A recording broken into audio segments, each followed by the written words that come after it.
భూమి మీద ఉన్న జీవకోటికి బువ్వ పెడుతున్న రైతాంగానికి నమస్కారం. మీరు చూస్తున్నారు యవుసం టీవీ యూట్యూబ్ ఛానల్. నమస్కారం పాడి రైతు సోదరులారా. మీ పశువుల పాల దిగుబడి ఆశించిన స్థాయిలో ఉండట్లేదా?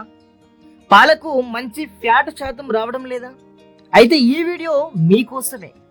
ఈరోజు మనం పశువుల మేతలో విప్లవం సృష్టిస్తున్న న్యూట్రీ సైలేజ్ గురించి, దాని అద్భుతమైన లాభాల గురించి తెలుసుకుందాం. వీడియో చివరి వరకు చూసే ప్రయత్నం చేయండి. అసలు సైలేజ్ అంటే ఏంటి అని అనుకుంటున్నారా?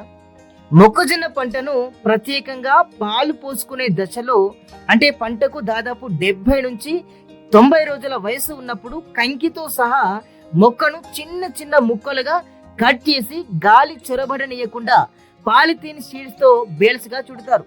ఈ విధంగా చుట్టడం వల్ల మంచిగా ఫర్మెంటేషన్ జరిగి ఇది ఒక పోషక భాండాగారంగా తయారవుతుంది. దీనినే సైలేజ్ అంటారు.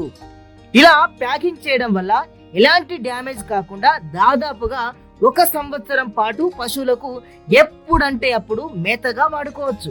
ముఖ్యంగా ఈ న్యూట్రీ సైలేజ్ లో 30 నుంచి 35% డ్రై మ్యాటర్, 65 నుంచి 70% మాయిశ్చర్ అంటే తేమ ఉంటుంది. కరెక్ట్ గా ఈ శాతం ఉండడం వల్ల పశువులు దీన్ని ఇష్టంగా తినడమే కాకుండా తిన్నది చాలా ఈజీగా జీర్ణం చేసుకోగలుగుతాయి. ఇక దీనివల్ల పాడి రైతులకు వచ్చే లాభాలు ఏంటో తెలుసుకునే ప్రయత్నం చేద్దాం. మొదటిది పాల దిగుబడి. ఇందులో 7 నుంచి 9% ప్రోటీన్ ఉంటుంది. దీనివల్ల పశువుల కండరాల ఎదుగుదల బాగుంటుంది.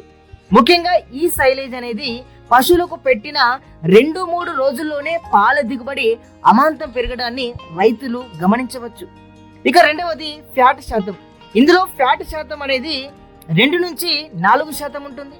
కాబట్టి పాలల్లో ఫ్యాట్ శాతం కూడా పెరుగుతుంది. ఫ్యాట్ పెరిగితే డైరీలో పాలకు రేటు కూడా ఆటోమేటిక్ గా ఎక్కువగా వస్తుంది. ఇక ముచ్చటగా మూడవది ఎముకలకు బలం చేకూరుతుంది. మొక్కజొన్న కంకి పాల దశలో ఉన్నప్పుడు కట్ చేస్తాం కాబట్టి ఇందులో కాల్షియం, ఫాస్ఫరస్ లాంటి మినరల్స్, విటమిన్స్ పుష్కలంగా ఉంటాయి. ఇవి పశువుల ఎముకల దృఢత్వానికి చాలా మేలు చేస్తాయి. అలాగే ఎలాంటి రోగాల బారిన పడకుండా పశువులు హెల్దీగా ఉంటాయి.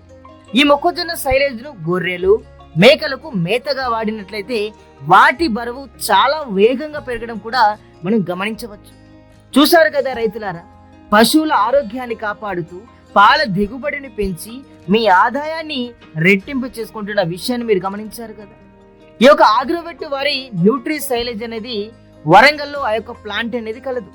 మీకు పాడి పశువులు ఉన్నట్లయితే, మీకు న్యూట్రీ సైలేజ్ కావాలనుకుంటే తెలంగాణ, ఆంధ్రప్రదేశ్లో ఎక్కడైనా సరే ట్రాన్స్పోర్ట్ చేయడం జరుగుతుంది.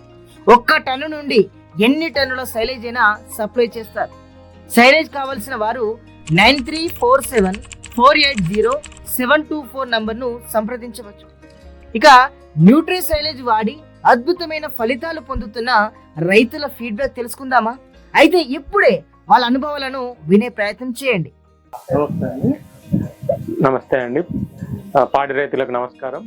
నా పేరు మణికంటి రమణారెడ్డి. మాది కొత్తపల్లి విలేజ్, కాజుపేట మండలం అండి. మేము గత 10 సంవత్సరాలుగా ఈ దేశావళి గీర్ ఆవులతోటి డైరీ ఫామ్ రన్ చేస్తున్నామండి. అయితే ఈ రోజు మనం ఈ వీడియో తీయడానికి ముఖ్య కారణం ఏంటంటే, పాడి రైతులు సైలేజ్ వాడవచ్చా, వాడటం వల్ల ఏమైనా ఉపయోగాలు ఉన్నాయా, అదనపు భారం అవుతుందా, రైతుకు లబ్ధి అవుతుందా అనే విషయాల మీద మనం ఇలా మాట్లాడాలనుకుంటున్నాం. అయితే ఎప్పుడైతే పచ్చిగడ్డి షార్టేజ్ ఉంది, లేదు పచ్చిగడ్డి సఫిషియెంట్గా ఉన్నా కూడా సైలేజ్ వాడుకుంటే ఏమవుతుందంటే, సైలేజ్ మొక్కజొన్నతో చేసిన సైలేజ్ అయితే దాంట్లో మొక్కజొన్న కంకి, మొక్కజొన్న విత్తనాలతో సహా చేయటం వల్ల దాంట్లో మామూలు పచ్చిగడ్డిలో ఉండేదానికంటే ప్రోటీన్ శాతం అదనంగా ఉంటుంది. మామూలు సూపర్ నేపియర్ కానీ ఇతర పచ్చిగడ్డి రకాలలో 15 నుంచి 18% వరకు ప్రోటీన్ ఉంటే, దీంట్లో 24% ప్రోటీన్ ఉండటం వల్ల, ఎక్కువ ప్రోటీన్ పోవటం వల్ల, మరి ఇతర విటమిన్స్, ఎంజైమ్స్ కూడా దీనికి అందటం వల్ల ప్రతి రైతు వాడిన ఒక 3 నుంచి 4 రోజుల లోపల 10 to 20% దిగుబడి పెరగటం జరుగుతుంది. అంటే 1/2 లీటర్ నుంచి లీటరు ఆవు దాని పాల దిగుబడిని బట్టి పెరగటం జరుగుతుందండి. నేను కూడా సైలేజ్ వాడుతున్నాను. సూపర్ నేపియర్ వాడినప్పటికంటే, లేకుంటే ఇతర పచ్చిగడ్డి జాతులు వాడినప్పటికంటే సైలేజ్ వాడినప్పుడు నేను ఆవు పాలలో 10 to 20% పెరుగుదల గమనించాను. మరియు పాలు చిక్కదనం కానీ, ఫ్యాట్ కానీ, ఎస్ఎన్ఎఫ్ కానీ పెరగటం కూడా గమనించాను. అంతేకాకుండా తినటం కూడా చాలా ఇష్టంగా తింటాయి. వాటి అరుగుదల కానీ వాటి పేడ క్వాలిటీ కానీ బాగుంటుంది.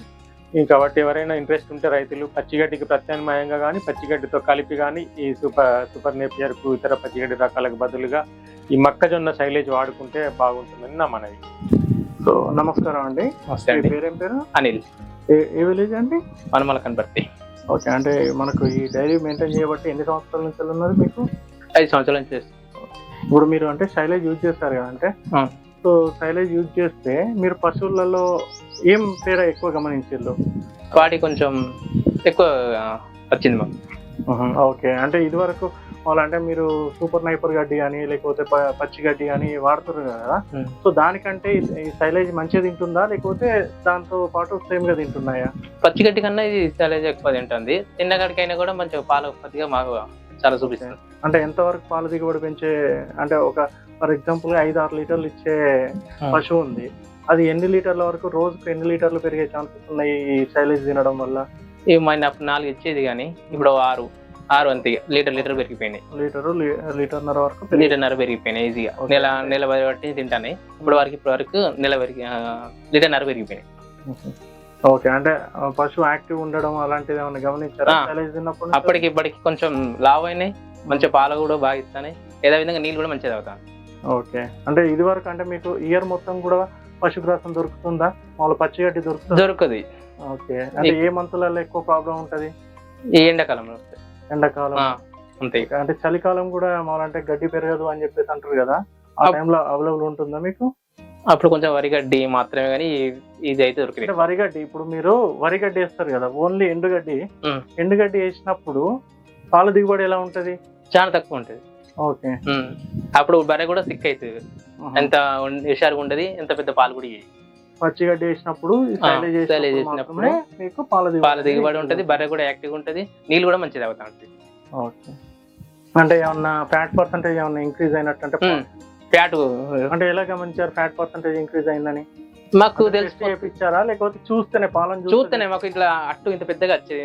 ఫ్రిడ్జ్ లో పెట్టుకునేది, నైట్ 20 పెట్టుకుంటాం కదా, పొద్దున చూసే వారికి ఇంత పెద్దగా అట్టుగా వచ్చేది. అది పల్సగా ఇట్లా పొర లెక్క ఉల్లి పొర లెక్క ఉండేది. మాకు తెలిసిపోతే ఎప్పటికి మేము పాలు వేస్తూనే ఉంటాయి కదా. నమస్కారం అండి, నా పేరు నరేష్ అండి. దరాగాజీపేట్, హనుమకొండ, వరంగల్ కింద చేస్తుంది. ఓకే, అంటే మీరు ఎన్ని పశువులతో డైరీ ఫామ్ రన్ చేస్తున్నారండి? స్టార్టింగ్ 5 చేసామండి, తర్వాత 5 పెరుగుకుంటే 20 చేసాం ప్రస్తుతానికి. ప్రజెంట్ టోటల్ ఎన్ని ఉన్నాయండి? ప్రస్తుతానికి 20 ఉన్నాయండి. ఒక 10-15 దుడ్డలు ఉన్నాయండి, పెద్దగానే ఉన్నాయి. ఓకే, సో టోటల్ ఎన్ని ఇయర్స్ నుంచి రన్ చేస్తున్నారండి దీన్ని? నేను ఒక 5 సంవత్సరాల నుంచి రన్ చేస్తున్నాను. ఓకే, సో మీరు సైలేజ్ యూజ్ చేస్తున్నారు కదండి, సైలేజ్ పశువులకు వేస్తున్నారు కదా, సో మీరు పశువులకు సైలేజ్ చేస్తే అవి ఇష్టంగా తింటున్నాయండి? ఇష్టంగా తింటాయి. సైలేజ్ వాడడం వల్ల చాలా బెటర్. ఓకే, పాలు ఉత్పత్తి పెరుగుతుంది, బర్రె కూడా కొంచెం హెల్దీగా ఉంటుంది, ఇబ్బంది లేకుండా ఉంటుంది. ఏం మెడిసిన్ వాడకుండా కూడా బెటర్గా యూజ్ అవుతుంది. ఓకే, అంటే మీరు సైలేజ్ యూజ్ చేస్తారు కదండి, అంటే సైలేజ్కి వాడడం వల్ల అంటే ఒక్క బర్రె ఫర్ ఎగ్జాంపుల్ గా ఒక 6 లీటర్స్ 7 లీటర్స్ పాలు ఇచ్చే బర్రెకు ఎంత పర్సెంటేజ్ అంటే ఎన్ని లీటర్ల వరకు పెరిగే ఛాన్సెస్ ఉన్నాయండి? దాదాపు రోజు ఒక స్టార్టింగ్ ఒక 2-3 రోజులు వాడాక ఆటోమేటిక్ గా 1.5-2 లీటర్లు పాలు పెరుగుతాయండి. ప్రస్తుతానికి అయితే 5 లీటర్లు ఇచ్చే పాలు 7 లీటర్లు 6.5 లీటర్ వరకు పెరిగే ఛాన్స్ ఉంది, కానీ రెగ్యులర్ గా వాడాలి. ఓకే, సో రోజుకి అంటే ఒక పశువుకి ఎన్ని కిలోల సైలేజ్ చేస్తున్నారండి? ప్రస్తుతానికి 5 కిలోలు వేస్తున్నానండి ఒకదానికి. ఓకే, పొద్దున ఒక 5 కిలోలు, మధ్యాహ్నం వీలుంటే వేసుకోవచ్చు, లేదంటే సాయంత్రం వేసుకోవడానికి. ఓకే, అంటే ఇది వరకు మీరు సూపర్ నైపర్ గ్రాస్ వాడారండి? వాడాను. ఇప్పుడు సూపర్ నైపర్ గ్రాస్ కు సైలేజ్ వాడినప్పుడు మెయిన్ డిఫరెన్స్ పశువులలో ఏం గమనించారు? అంటే పాలు ఉత్పత్తి కావచ్చు, ఫ్యాట్ కంపల్సరీ వస్తుంది, ఎందుకంటే మొక్కజొన్న ఎక్కువ ఉంటుంది కాబట్టి కంపల్సరీ ఫ్యాట్ పర్సెంట్ పెరుగుతూనే ఉంటుంది, ప్లస్ బర్రె కూడా హెల్తీగా ఉంటుంది ఫుల్గా.